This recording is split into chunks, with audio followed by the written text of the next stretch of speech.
Hey y'all, this is Brown at I Have Brown, and today we are going to be talking about Sleepwalker, the holiday special. So, chronologically speaking, I would argue that this book falls into the space between issues 18 and 19 of the regular series, because issue 18 marked the end of one arc, and issue 19 marked the beginning of another. And on the other hand, this book here is probably the last time that there was a more lighthearted tone to the series, because from issue 19 onward, the book became a little darker in tone. So, as far as standalone stories go, this holiday special contains two standalone stories as well as two pieces of pinup art. But the stories themselves aren't bad, but at the same time, if you're, say, reading the regular series, or you were reading the regular series and you never got around to checking this book out, you're probably not missing much. But on the other hand, though, if you do, if you are able to find this book and read the stories, you might enjoy them. Just in terms of them being one-shot lighthearted stories, or I should say more lighthearted stories. But the first story in here is called Tricks of the Trade, and it's written by Tom Brevoort and Mike Kanterovich. And the pencils by Bruce Zick go very well with inker Armando Gil. And so it's always interesting to see a guest artist's take on a character whose book that you're going through at the certain point in time. And so case in point, when you had someone like, say, Rick Leonardi stepping in on issue number 4 of Sleepwalker, as well as, say, issue 12, in which Joe Quesada, who also did the cover art here, when he stepped in and did the artwork for issue 12, it was very fascinating to see Sleepwalker being drawn by someone different other than, say, Brett Blevins. And of course, going forward, you had Kelly Kranz as the regular artist, on starting on issue 18. But so at this point in time, though, seeing Sleepwalker being done by someone else was a very fascinating treat. But case in point, I thought that the art team did a really good job on drawing Sleepwalker himself.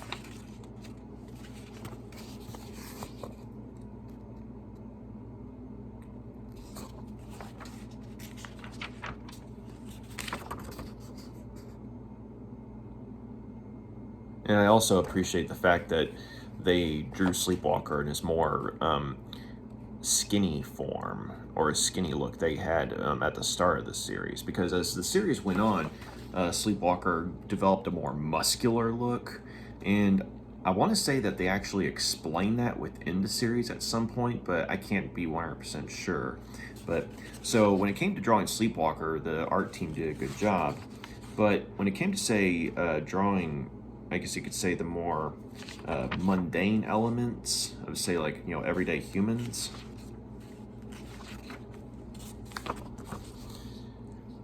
it's not bad artwork. It looks like something, that either Tom Grindberg or M.D. Bright would do.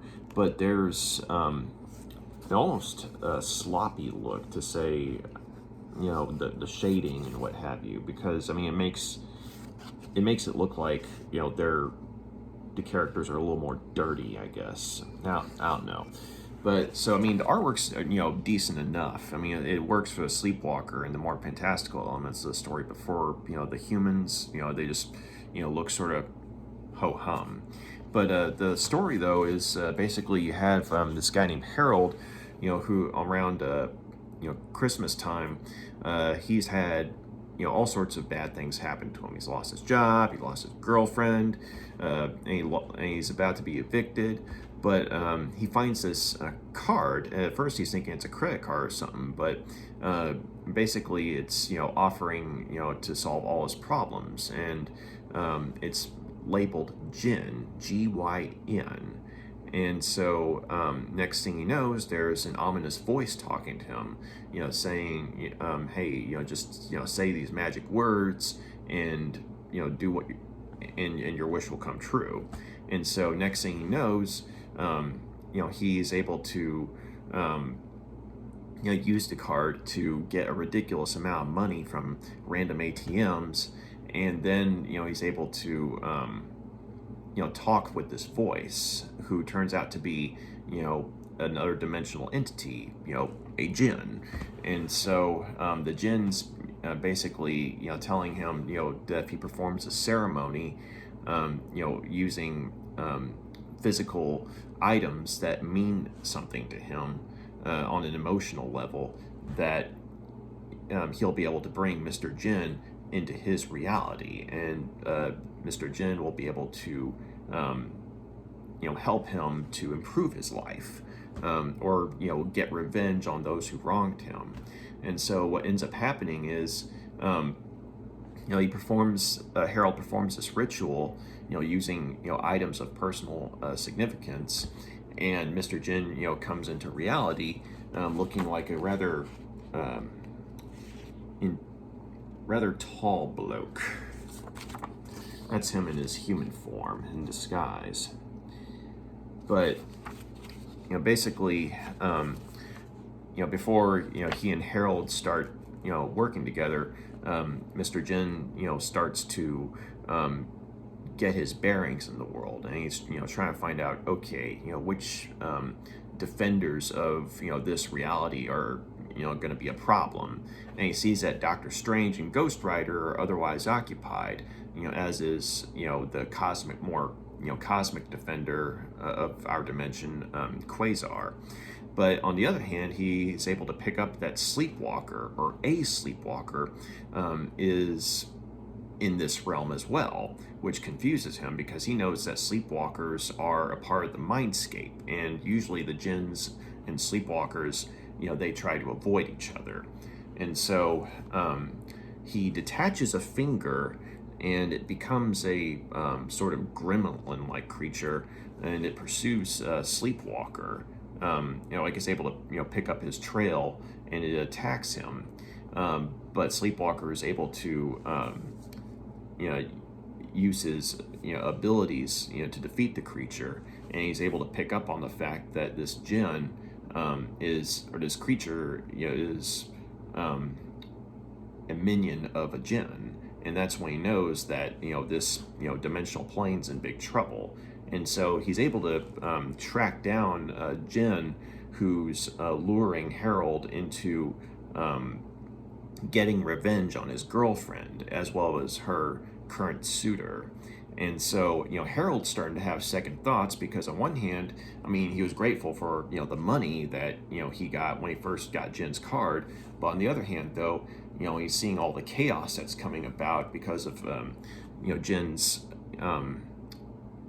efforts to fulfill his wishes, or Harold's wishes. And so, as he's, trying to say, hey, I don't want to be a part of this anymore, Mr. Jinn gets really pissed off, and that's about the time Sleepwalker is able to, persuade Harold, to basically renounce Jinn and say that, he no longer wishes, for his services, more or less. And so once that happens, the Jinn is defeated. And so Harold comes away from the experience, feeling, I guess you could say, remorseful for his part in things. But on the other hand, he's like, hey, some things just aren't worth the rather twisted means that I, attempted to utilize here. And so, mainly, it's kind of hammered home when Jinn's revealed to be, his more demonic form. And at that point, it's just down to him and Sleepwalker. And Sleepwalker is able to use his warp beams to utilize, objects in the area to attack the Jinn, and use, the natural electricity to defeat him. Because apparently, the Jinns and electricity do not go well together.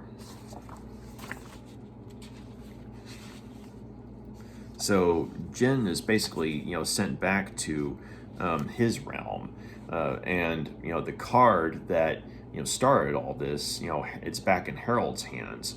but he tosses it aside, saying that, hey, it's not worth it.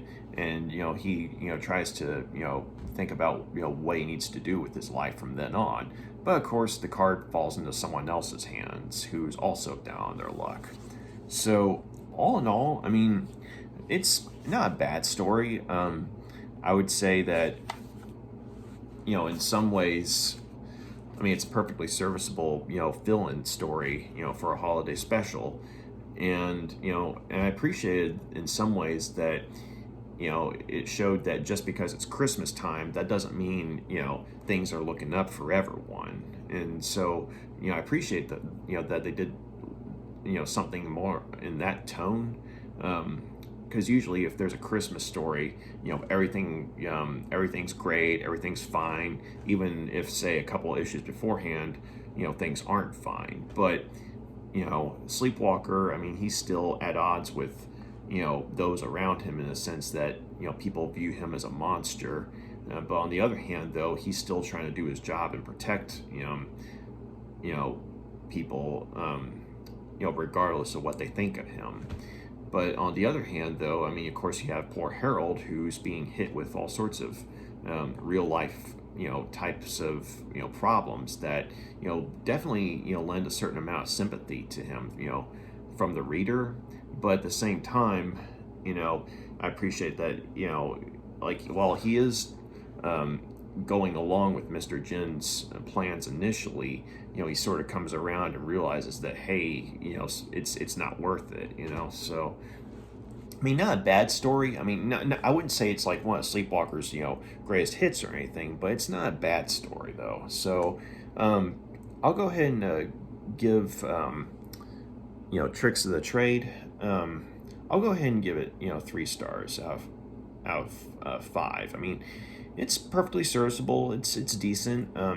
I mean, there are some nice moments, such as Sleepwalker's reaction to seeing snow for the first time. There's this nice moment where he's inspecting the snowflakes and marveling at the at the structures of it all. And so, I mean, I thought that was a nice little moment, kind of, reminding the reader just how alien Sleepwalker is to our realm, literally. And also, of course, the artwork was rather intriguing, because, I mean, you had the artwork that, I mean, in some ways, I felt like it was kind of similar to Brett Levin's, in the sense that, the more abstract elements were very well done, but when it came to, say, the more human characters, the artwork took a bit to get used to, but, I mean, it does its job well enough. And also, I thought it was nice to see Rick's dog Rambo again. I mean, because he pops up here and there in the regular series, but I like the fact that he had a small part to play in the holiday-centered story. But it was good seeing the familiar character again. So all in all, I'll go ahead and give Tricks of the Trade 3 out of 5 stars.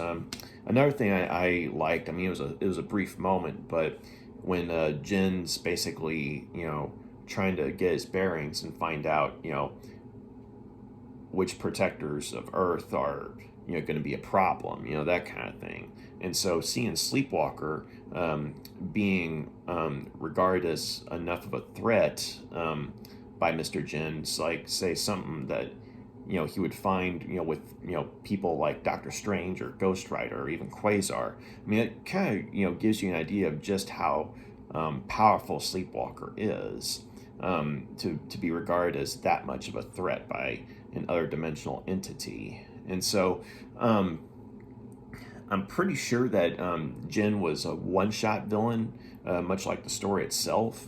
But it would have been interesting if, say, at some point in the series, they had somehow brought the Jinns into play again. Like, maybe if not this particular Jinn, the Jinns as a race in general. Because, I mean, the dialogue that shows that the Jinns and the Sleepwalkers are aware of each other, I mean, that definitely hinted at an interesting story behind the scenes, and I would have liked to have seen something like that. But I think that this is all you see of the Jinn. But so the next story is called Insomnia, and this is more straight up lighthearted.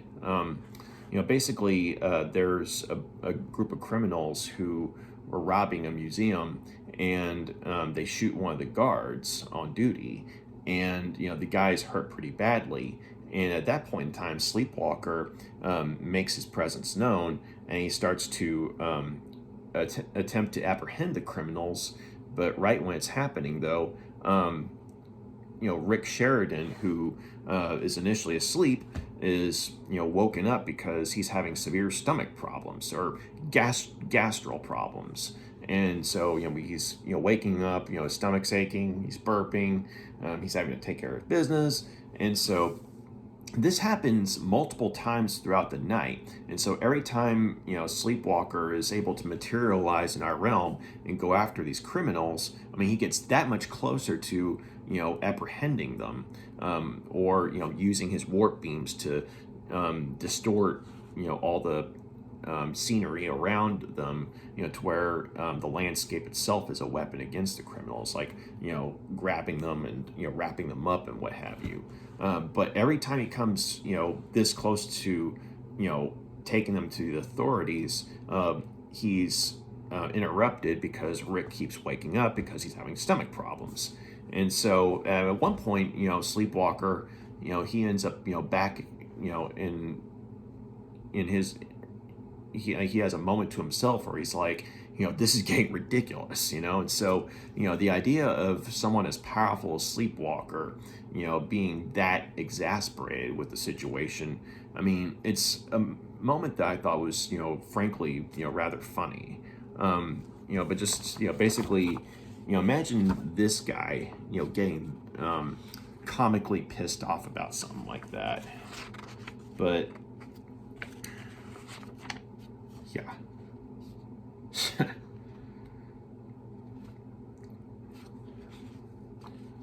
Oh yeah.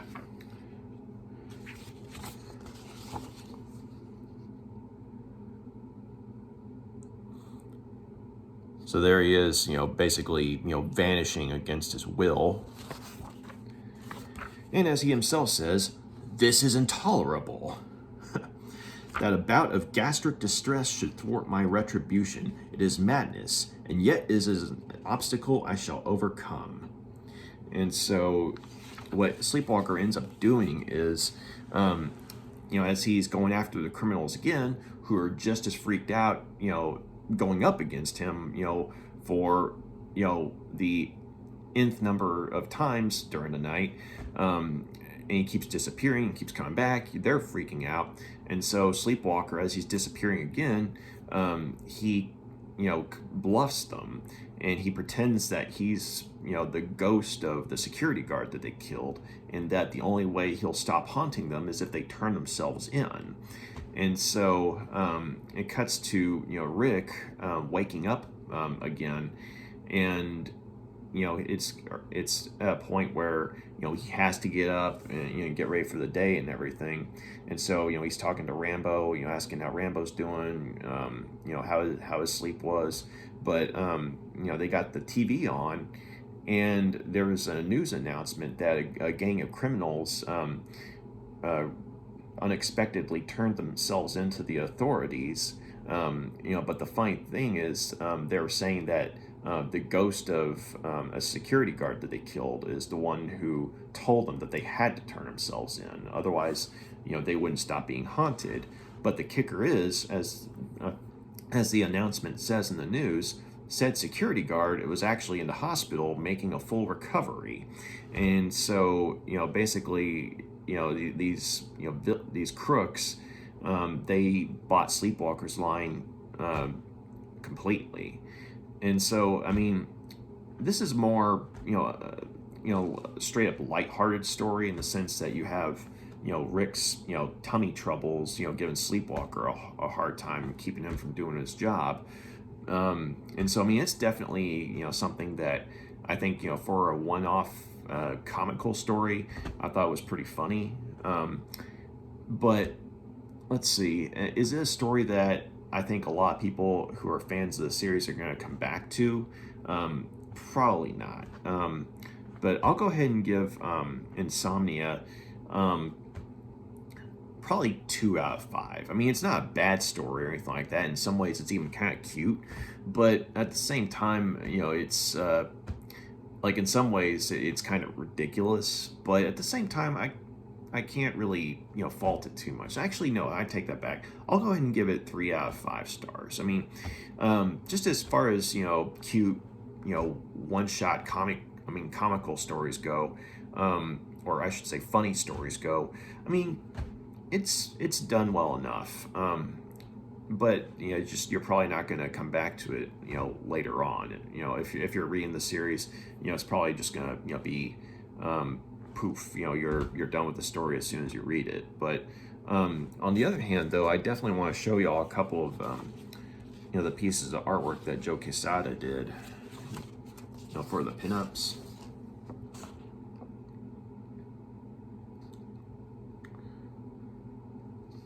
And once again, I definitely like that, the artist, went with, the skinny look that Sleepwalker had initially in the series. Because I actually like the skinny look better than, say, the muscle-bound look.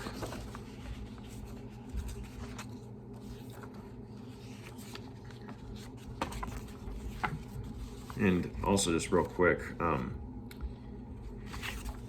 the creative team that did Insomnia, I forgot to mention it. The writers were Tom Brevoort and Mike Kanterovich, the same creative duo that wrote the Jinn story. But the artwork was by Joe Phillips Company. I'm guessing it's a group of inkers working with him on this one. And it's actually, some pretty sleek looking artwork here. Sort of cartoonish, but it's not bad. In fact, I actually like this artwork better than the artwork in the Jinn story, to be honest.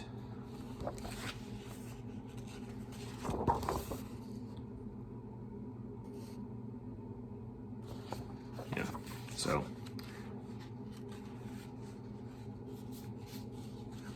Yeah, here's the other piece that Joe Quesada did.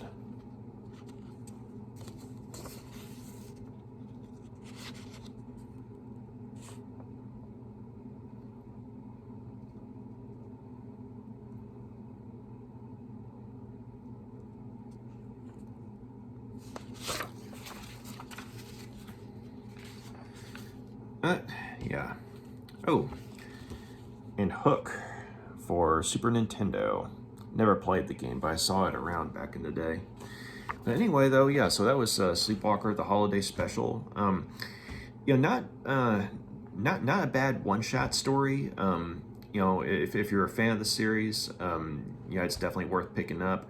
But at the same time, if you do without checking it out, you're probably not going to miss much. I mean, it's decent enough, but not wholly memorable in and of itself, so, but it does the job. So, all in all, 3 out of 5 stars for the whole thing. So that was Sleepwalker, the holiday special.